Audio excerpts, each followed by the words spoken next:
Bonjour les gens, aujourd'hui on voit la deuxième partie de la boîte à énigmes. Donc d'abord la fabrication de la boîte avec Fusion 360 et ensuite les impressions 3D. Et c'est parti.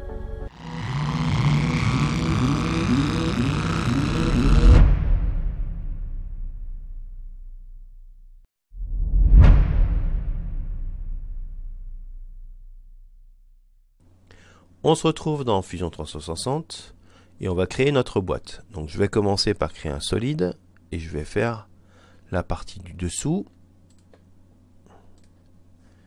Donc 200 par 300 et je valide. Épaisseur de ma boîte 10 mm. Ok. Et donc ça c'est le dessous. Je vais copier cette partie là que je vais monter à 170 pour avoir un espacement de 160. Et ça c'est le dessus. Très bien. Donc le dessus je vais le mettre au dessus comme son nom l'indique. Je vais le cacher pour pouvoir faire. Alors on va se placer correctement.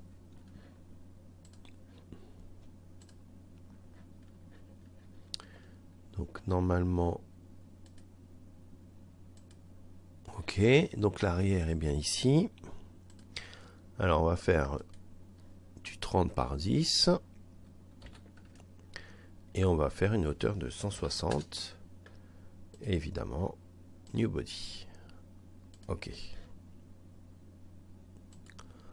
Donc là j'ai mes trois parties. L'arrière. Parfait. Ensuite on va faire le côté droit.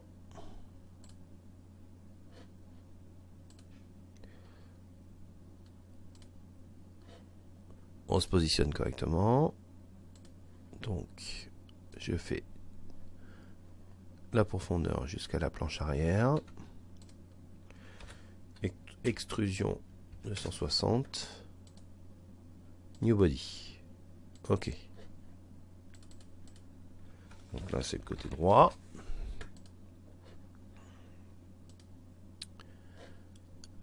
Voilà, ça commence à prendre forme.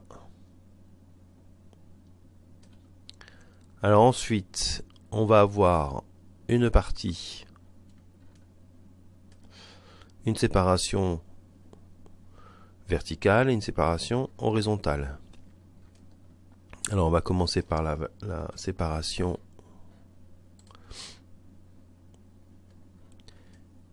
verticale. Alors, hop, tac.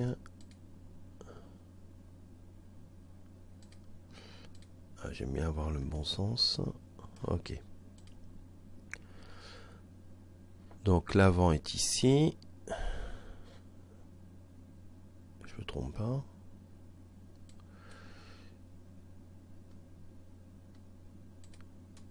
Ok, on va faire comme ça. Parfait. Donc, alors la position par rapport en profondeur, ça c'est un peu à vous de voir. Ah, il s'est retourné. Donc tac.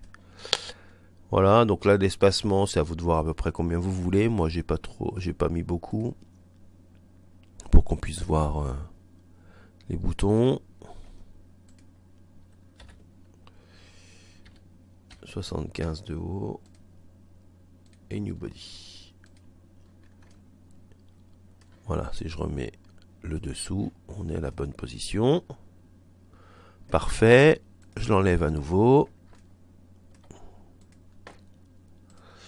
Et là, on va créer, donc, à partir de cet angle-là,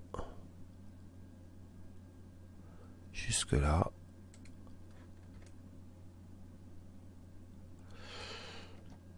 l'extrusion. Donc là, je prends bien toutes les surfaces. De 10 en new body.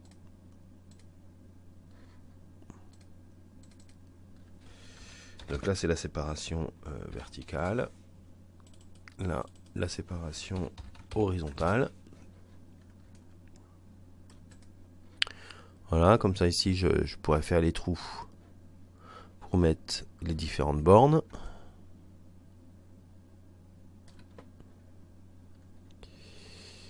Là le casier dans lequel on va mettre toute la partie électronique, que l'on verra dans la troisième vidéo, ainsi qu'ici les détecteurs. Alors on va finir avec le côté gauche.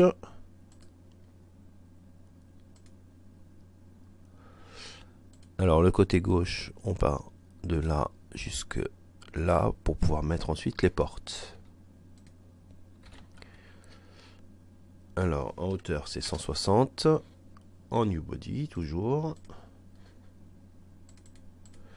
Donc là c'est le côté gauche. Je remets le dessus et la boîte là prend forme. On va pouvoir rajouter les portes. Alors les portes, on a 160, donc ça fait 80, on va enlever 5 mm on va dire, donc des portes de 75. 75 ça fait un peu beaucoup. 5 mm, ouais allez on va faire 78. Donc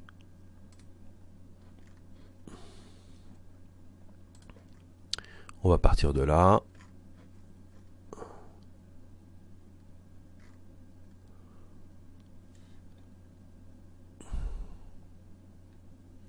Alors on va faire 288 pour faire un petit peu de jeu. 78 également. Je valide. Voilà, donc là je prends l'ensemble. Extrusion de 10. En new body. Je valide. Donc là c'est la porte en haut.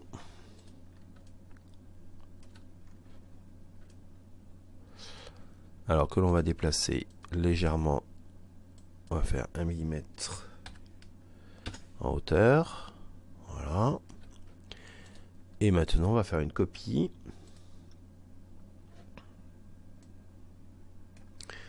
On va déplacer à moins 80 et je valide.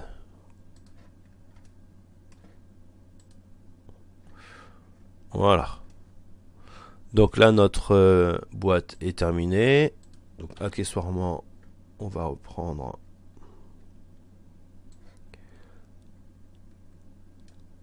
voilà l'apparence et on a notre boîte. Je termine par mettre par porte basse et on a nos différentes parties. Donc pour l'assemblage, les différentes parties. Donc déjà là ce que l'on voit à l'écran, donc en fait j'ai enlevé les portes puisque les portes seront assemblées avec des charnières. Les parties visibles actuellement, elles ont été fixées avec de la colle à bois et des agrafes et des clous. Donc j'ai une petite cloueuse électrique qui m'a permis de faire l'assemblage. Alors au niveau des portes, je viens de dire, on met des charnières, donc j'en ai mis des petites sur le côté, donc 2 pour la partie haute et 2 pour la porte en bas. Ensuite, avant de faire l'assemblage, ah oui, j'ai oublié de vous dire, il faut penser à percer cette planche et celle-ci. Donc cette planche pour pouvoir laisser passer les fils électriques de la commande de la gâche électrique électromagnétique de la porte du haut. Et pour la porte du bas, ça sera sur cette planche-là, sur le côté arrière. Voilà, donc si vous avez oublié de le faire lors de l'assemblage, avec un petit fourré, on fait un petit trou à un endroit. Voilà, pas besoin de faire un truc très gros. 5 mm, c'est parfait. Voilà, un petit trou comme ça. Pareil sur le dessus.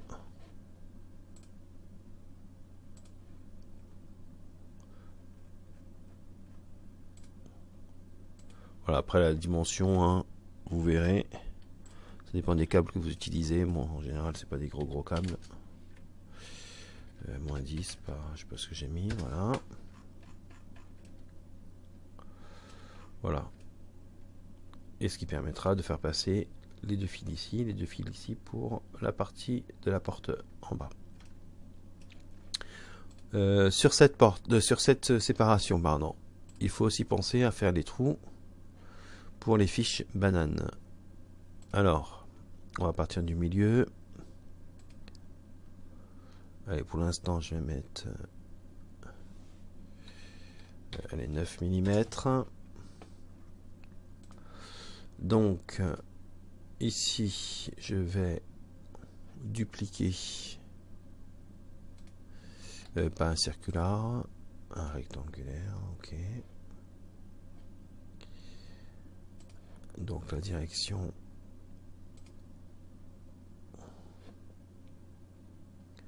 l'objet, c'est ça.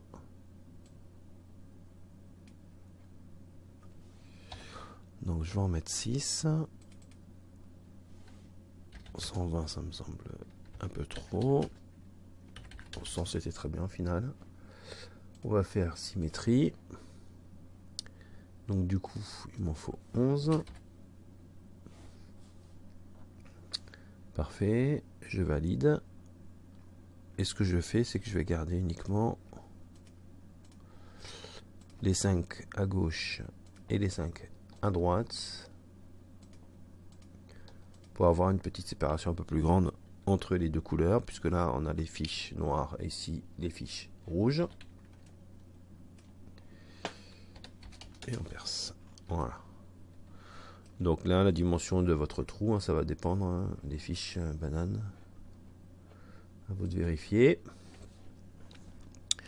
Voilà, donc là on a dit des charnières. Et donc pour la partie du dessus, alors je ne l'ai pas fixé comme le reste, puisque là c'est une partie qui peut être, qui doit être démontée de temps en temps pour maintenance.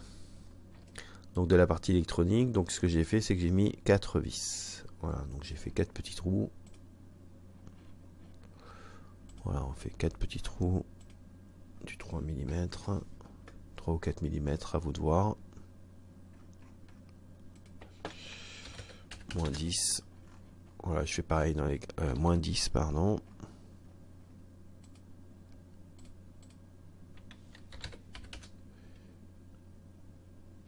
Alors, tac, moins 10. Voilà, et là j'ai mon trou, le petit trou pour pouvoir faire passer ma vis. Donc pareil sur les 4 coins, en faisant attention évidemment ici à ne pas prendre la porte, mais bien se décaler d'un peu plus. Donc là on peut se mettre au bord, là aussi, comme dans l'angle que j'ai fait là. Donc pareil pour ces deux angles ici. En revanche là, attention, donc bien se décaler un peu plus.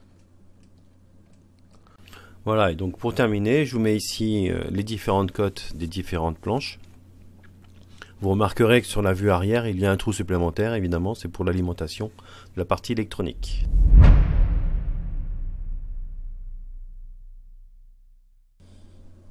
On continue avec le support et le jeton. Alors, ce support jeton va évoluer légèrement par rapport à la première vidéo. Donc on va le voir au fur et à mesure. Donc on commence par créer une forme circulaire de 40 mm. Ensuite je vais venir créer une bordure d'1 mm. Cette bordure, je fais une esquisse d'une hauteur de 5 mm. Et ici une extrusion d'1 mm. Parfait, donc ça c'est notre base. Là-dessus on va créer le trou du texte, donc du point d'interrogation. On va mettre à l'endroit. Alors je vais prendre Bubble Runs, non, ici, ça me paraît pas mal, et 40 mm. Ok.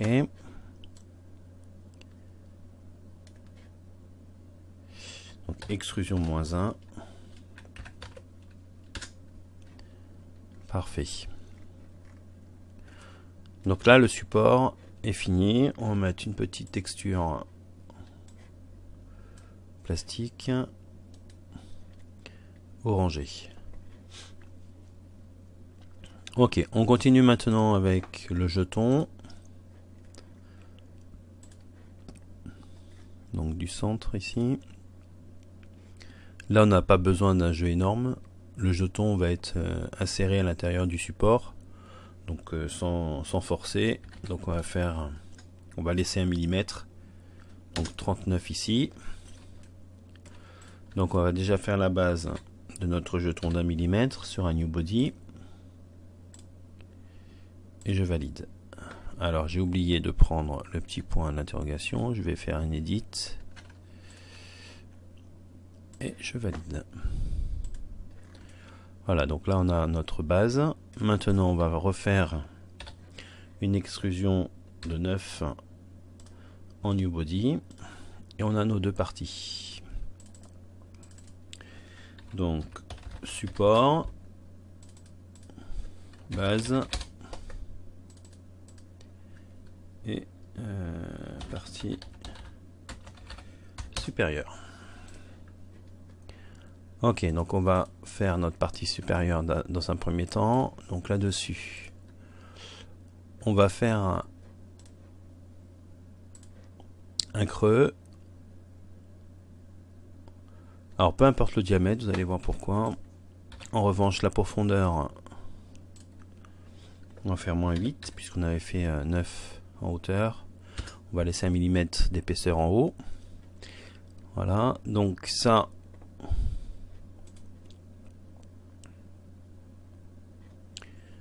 on va en faire de suite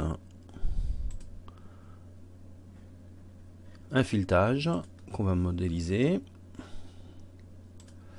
Donc on va prendre 33, 32,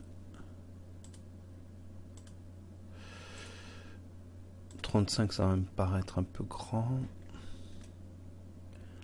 Ma foi, pas mal, 35. Alors non, parce qu'il n'y en a qu'une possibilité. On va prendre 33, 2, ça me paraît pas mal.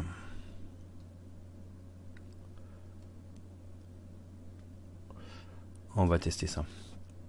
Donc 33, 2 à mémoriser pour la suite. Donc cette partie est terminée. Maintenant au niveau de la base, on va se remettre d'aplomb et on va faire la même chose. Alors avant cela, on va peut-être faire une vue en coupe. Ok. Et on va afficher ça. Très bien. Donc, hop.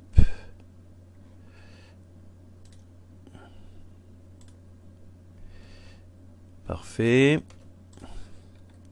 Et je vais extruder de 7, 7.5. On va faire 7.6 même. Parfait. Et là, on va faire notre filetage. Donc 33, 2. Modéliser. Et je valide.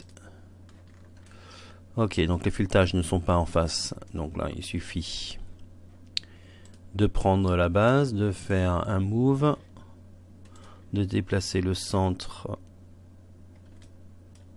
Donc ici.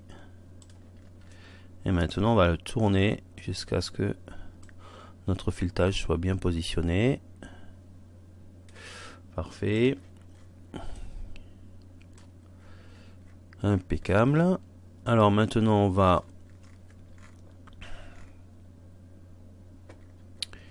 nous allons faire le jeu, accentuer le jeu comme on l'avait vu sur une précédente vidéo hein, qu'on a fait les écrous. Donc ça on va faire -0,2. Même chose ici et ici.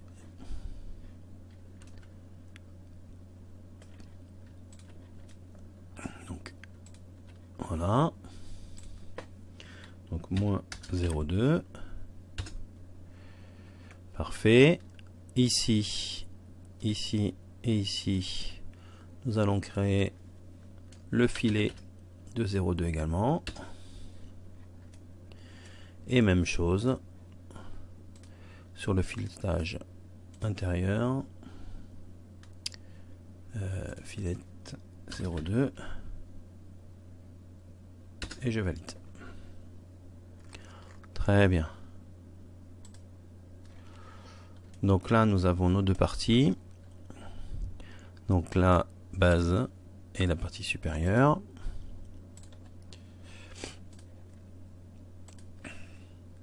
Alors sur cette partie supérieure, on va donc refaire une esquisse que l'on va on va creuser. On va prendre du centre. Donc on va faire 28. Les puces RFID, donc ce qui permet de détecter la position du palais que l'on verra sur la prochaine vidéo. Alors moi j'en ai des 25 mm de diamètre. Voilà donc. Et on va descendre à moins 7,5. Parfait. Alors, il y a le risque que le joueur, pendant le jeu, ait envie de dévisser ces parties. Donc la base étant définitive, on peut très bien imaginer faire ici par-dessus. Alors non pas une esquisse, on va revenir en arrière, CTRL Z, voilà. Ce que l'on peut imaginer, c'est de faire une petite boîte qui va venir s'insérer dedans. Donc on va faire une esquisse de 7 mm. Donc 7 mm. En new body, je valide. Donc là je vais avoir une troisième partie, voilà. Donc pour qu'elle puisse s'insérer facilement, ce que l'on va faire, c'est qu'on va la réduire de 0,4. Donc moins 0,4 évidemment. Donc on va regarder la base, parfait. Et maintenant à l'intérieur, donc on va déjà vérifier. Donc là on est à 27,2, donc c'est toujours bon. On va creuser ça. Et en fait, on va faire moins 1,2. Et une épaisseur de moins 3. Approximativement, il n'y a pas besoin que ce soit très haut. Voilà, donc il va venir s'insérer dans la base. Donc si je regarde en coupe, là j'ai ma petite puce RFID. Ça, on vient le fixer définitivement à l'intérieur de cette partie-là. Et ça nous fait la base complète. Et ensuite la partie supérieure qui vient se visser. Donc partie supérieure qui est donc modulable, donc en fonction des couleurs ou des éléments qu'on aura collés dessus, pour pouvoir ensuite retrouver la combinaison pour ouvrir notre boîte.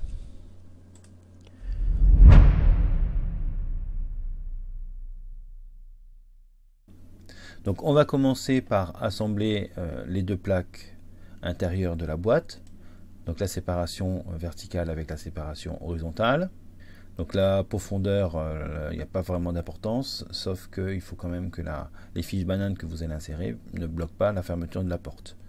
Donc à peu près 5-6 cm de profondeur, pas trop profond, pour pouvoir laisser suffisamment de place derrière pour mettre le matériel électronique. Ensuite, on va assembler la planche arrière, puis les deux côtés. On va pouvoir ensuite ajouter la partie du dessous, les portes. Lorsque vous aurez fait vos tests et que la boîte fonctionnera, vous pourrez mettre le couvercle, cette fois-ci avec des vis, pour pouvoir la démonter en cas de besoin. Et on termine en ajoutant les différents supports des jetons.